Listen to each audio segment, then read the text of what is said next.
Hi, my name is Anthony, aka Vooch. And I'm his wife, Angie. And this is the Slow to Speak with Vooch podcast. At different times in our lives, we are faced with loss of different kinds, whether the loss of someone we love or something we hold dear to us. When supporting the griever, it is hard to know what to say or what to do. Well, I'm excited for this season on Slow to Speak with Vooch podcast. My wife, Angie, and I will be discussing some suggested etiquettes when supporting a griever. Over the past 10 years, I have experienced so many losses, family and relative losses, friend losses, job losses, and health loss. Experiencing loss upon loss to me felt like a wave of water that just kept hitting my face to the point of leaving me breathless.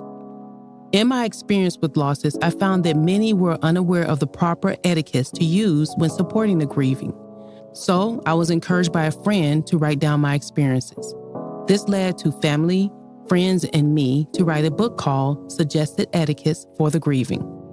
These suggestions are only a framework of ways to consider when supporting a person grieving any loss. These following podcasts are going to be with the authors of the book, so please enjoy.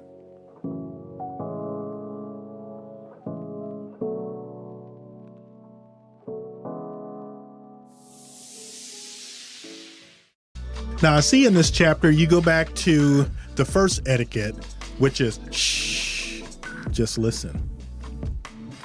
But this time, you describe a different kind of listening. Now, you say listen for what is unspoken. Can you explain that? It's going back to that scripture. Like I said in the commentary, it's a self-sacrifice and humility. Basically understanding it's not about you, it's about the griever. Mm-hmm. And putting yourself in that position is very hard because there's this guilt that you feel that you don't know what to say. There is this thing of sadness that you're feeling, that you see your friend hurting and you want to stop their hurting. There are so many things that you got to fight against when you are trying to help that person. So our knee-jerk reaction is to try to help the person by giving them advice, like I said the last time, and all those things. Mm-hmm. However, this time, instead of you listening to the person speak, you kind of got to listen to the person's, what they're saying outside of what they're talking about. Right. How do I explain that? Basically, that is,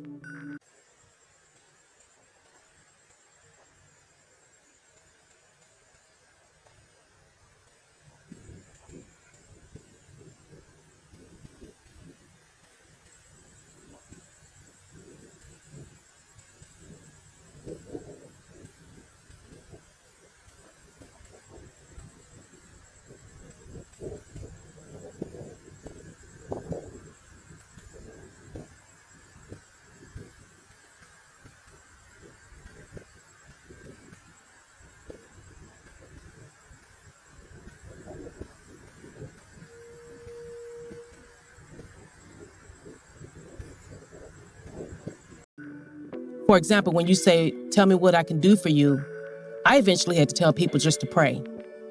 And knowing me, if my friends who knew me understood that me saying just pray meant I was at my breaking point, like, leave me alone because asking me that question is not helping. So they took a step further and would make sure that, like, for example, the church here, they're good about making meals for someone who's grieving. Mm-hmm. Unknowingly, they didn't know that I was the major cooker here. So that really helped me because I had to go out of town a lot at a lot of these funerals. So that was a big help. No one asked me. They just went ahead and did it. My friend Donna, I stayed at her house when my niece was murdered to attend the funeral. And I stayed at her house with my almost twin sister, at my almost twin sister funeral. So she and I went to high school together. She knew my sister, she knew me. There was a time in high school, I was one of those who would neglect eating.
because I honestly felt like eating was an inconvenience for me.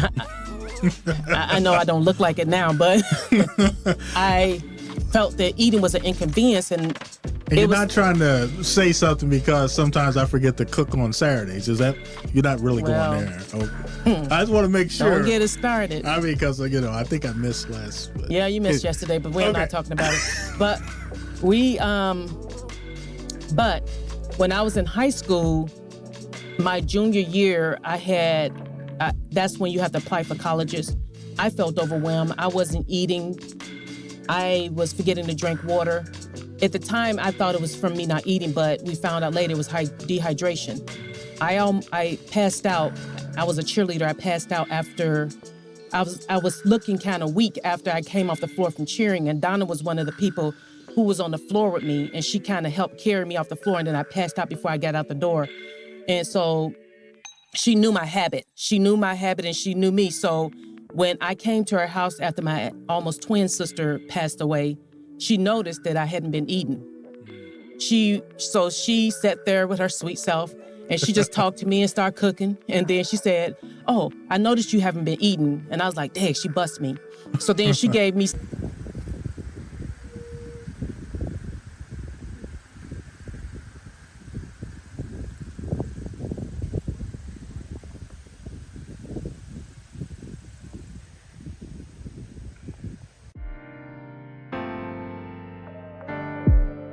that you can, because a lot of times you really don't see yourself going 100%. And I know you're an artist yourself, so I mean, this is better fit for you in that sort of realm.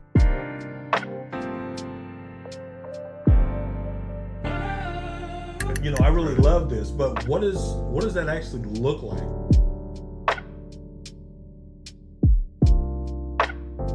But have you made any visuals to go with those recordings? Have you done anything that you could really have done with that time and made more out of it? Have you recorded the session?